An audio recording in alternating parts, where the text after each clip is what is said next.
It's a girl official Rose D on the microphone kwa mara nyingine tena. Niko vyema kabisa na natumai wewe ambaye unatazama na kufuatilia Biomedia uko vizuri pia. Karibu sana tuzichakate na kuzichambua taarifa mbalimbali.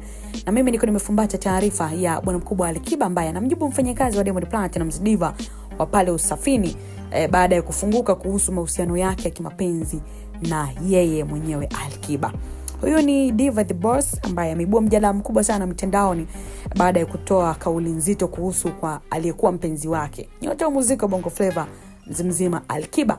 Na kupitia kauli yake ya hivi karibuni bwana Diva ameweza kuweka wazi namna ambavyo alithamini sana uhusiano wao licha changamoto zilizowahi kuwakabili hadi kupelekea kuachana kwao. Amezungumza kwa uwazi kabisa ambako Diva amesema kuwa Alikiba alikuwa mwanaume aliyempa furaha kubwa sana katika uhusiano wao kimapenzi, akisitiza kuwa alikuwa tofauti na wanaume wengine ambao aliwahi kuwa nao.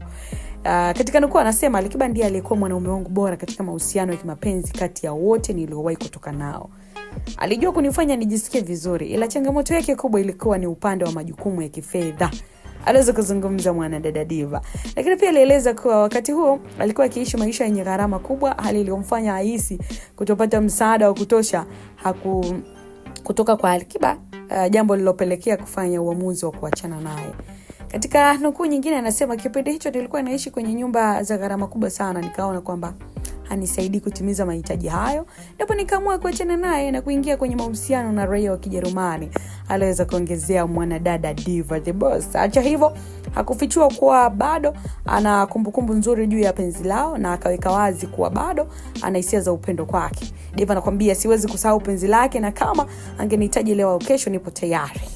Itakumbuka kuwa mwaka 2017 Diva aliwahi kuweka wazi hadharani kuwa anatamani sana kwa kwenye uhusiano na Alikiba, akisema anamuhusudu sana na kumuelewa vizuri. Lakini baadaye kwa mujibu wa maelezo yake mwenyewe ndoto hiyo ilitimia na wakawa wapenzi kwa kipindi fulani kabla ya kuachana kwao. So licha ya kuachana, Diva mara kadhaa amekuwa akimzungumzia Alikiba kwa heshima, jambo ambalo linaonyesha kuwa bado anamthamini, ingawa hakukosa vipindi vya sintofahamu ambapo aliwahi kumshambulia kwa maneno.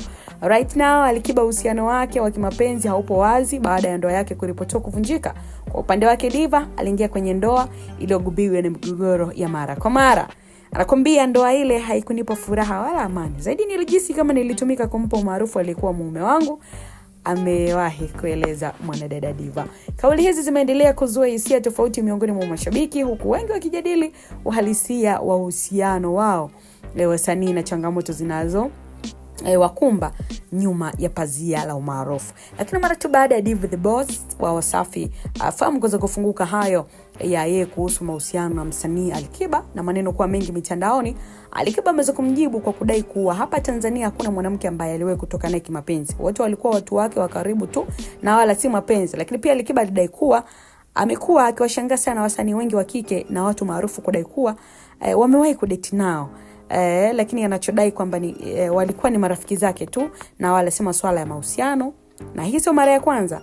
Mara kadhaa Alikiba amekuwa akiwakataa sana wasanii au watu maarufu, kiachana hata na Diva. Kuna Irene Uwoya, Jacqueline Wolper, Aisha Buete, Lulu na wasanii wengine kibao wengi tu wa kike. Alikiba amekuwa akiwataja japo wao wamekuwa wakidai kwamba Alikiba alikuwa mpenzi wao tena fundi kitandani.